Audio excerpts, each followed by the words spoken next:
Hey, John, Hi. old friend, longtime buddy. John Mazzocco, congratulations on your induction into the Oregon Music Hall of Fame as a side player. Thank you. Thank you very much. I mean, you've done your share of playing. By the way, I still have a poster of a little band you were in called The Results. Yes, that was many years ago. I had And green hair. I had hair, but it was what green. was your nickname, Mazzo? I can't remember. They had I'm made trying me. to remember because everybody had a nickname Yeah, in yeah, The Results. yeah. It So was an interesting time. it was. We had some good It times. was an And interesting here time. we are years later. Yeah, And look at what's happening to you. yeah. It's great, isn't it? It's a nice feeling. You know, as many musicians, you have a day job, Yeah. but you have a really interesting thing because it's something that you created. Tell me about it. What do you do? Well, I teach architects, engineers, construction companies to win large public projects. So if they're going to put together a team of 5 to 6 people from 3 or 4 different firms, I turn them into one basketball team and teach them how to use their hands, kind of like this, so that they go out and win a project. How did you learn to do that? Or how did you know that you could even, because you have your own company. Give a shout to your company. It's Blue Dot Communications. Thank you very much. Go Blue Dot. www.gobluedot.com. Hence the sweater. Yes. And I started seeing a need for it, and a friend of mine had asked me to come down and help him because he was going to do some presentation training with another guy. I went in, and by the end of that day, I was doing it all myself. I just could do it. And what I did really was take all the things that I've learned standing behind people on stage for 30 years and taught people how to do what they're doing in front of me. So I had a lot of teachers. That's a gift to be a side player. It is. Created your own company. It is. That's amazing. Yeah. So tell me about the term side player. You don't front your own band, but you offer your services on the bass, that's your instrument, Yes. to other musicians. Well, I think that there's many different ways you can do the side player thing. You can either be a slot in the situation, or you can try to move the music along.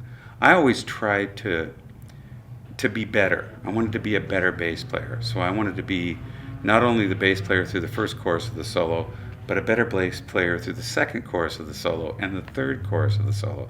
So to try to move the music somewhere. It's when the music gets stagnant, and you lose listeners, right?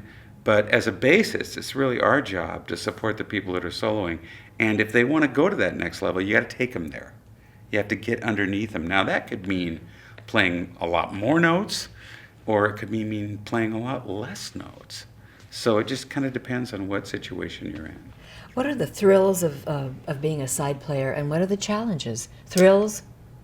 Thrills, I remember standing on stage with Robert Cray at Richard Burdell's benefit in the 80s, and we realized that we were raising all this money for Richard and his fight for ALS, and I got complete goosebumps. And that was one time. The other time was just 3 years ago at the Blues Festival when I was playing with Kingfish, the young guitar phenom Kingfish. And we started playing Purple Rain, and the clouds broke open and the sun rays hit us on stage. And I was like, oh my God, really? So I got goosebumps thinking about it. Just got goosebumps thinking about it. It was amazing. All my children were there, and that's the first time all my kids had seen me play in the same place. How many kids do you have? 6. 6 kids? What are their Yes, ages? Look at my hair. It's all Oh. Let's see. My daughter Nicole's 38. My son Peter is 27. My stepson Burke is 25. My son Michael is 22. My son Bobby is 21, and my stepson Jack is 21. Congratulations on being able to name them all. I know. I That's got to do really that good. tonight too. So I did it once, right, guys? That's amazing. And so the challenges of being a side player. If we make a mistake, the bass player makes a mistake, the band makes a mistake. Okay, so a guitar player is soloing along, and he goes slips right back into the solo, right? A bass player goes dun dun dun dun dun dun dun dun dun. You can't do that, right? You have to not miss notes. So if we decide we're going to go from A flat to D flat, the band goes to D flat. It doesn't And matter. you took them there. Yeah, and I'm the guy responsible. So we don't get to make mistakes. That's the one thing that people don't realize about bass. They go, bass is really easy, but bass fills up such a sonic spectrum in the music that if it leaves, it's the only thing that connects the bass drum to all the rest of the sonic part of the music. Hi-hats, cymbals, drums, guitars, bass, vocals, piano, all that stuff is way up here. But bass is the thing that fills up boom, boom, boom, to that's all bass. If we blow a note, the band has made a mistake. How do you get jobs as a side player? By reputation? How does it come to you? Usually people will call you, you'll get a call. Hey, I need someone to sub. I need someone to fill. Or you'll get a guy that goes, I think you're perfect for my band. That's what happened with Paul DeLay. Paul DeLay called me up when he was still incarcerated, actually, in Sheridan, and said, I've written all these wonderful songs. I don't know anything about music, but I've got these great lyrics. And would you help me come be part of the band, and we'll put this music together. So there's no genre that you favor. You could just about do anything. Okay, so this is really interesting. One of the really great things that I always thought, to be a real complete player, to be a complete bassist, you had to be able to play everything. I've played with Johnny and the Distractions. I've played in the Mel Brown Quartet. I've played in Jim Pepper's Powwow. I've played with John Lee Hooker. I've done huge stages, small stages. I played in the Oregon Youth Symphony. So, Oregon, what do they call that? There's a name for it. Anyhow, I played in that a couple of times. I've played in a bunch of big bands at Mount Hood Community College. So I've always thought that it was important that you could play everything with cultural integrity. If I'm playing the blues, I want to sound like I'm playing in John Lee Hooker's band.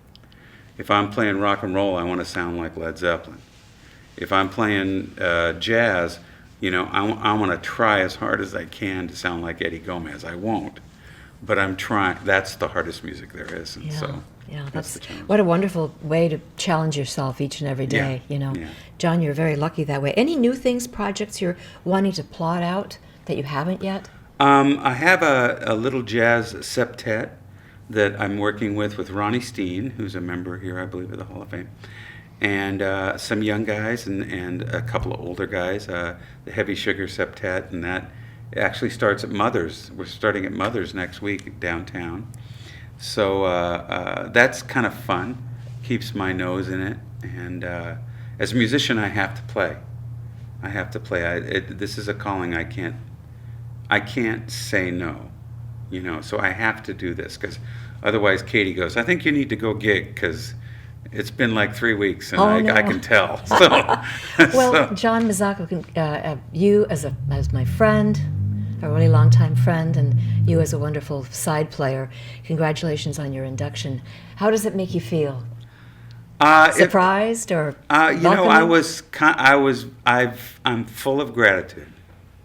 It's amazing. I'm incredibly grateful to all the people that helped me get here. It wasn't just, there was a lot of guys that went, Jim Pepper, man. Jim Pepper growling at me from on stage this far. He was a huge man. He was like 6'4", and he would be this far from my head, and I'm playing along, and we're doing some jazz tune at the speed of God, and he's going, and so there was a lot of guys besides me. I feel lucky. I feel grateful. I'm very blessed to have you and all these other people in my life. I love you all. So this is great. I love you too, man. I love you too.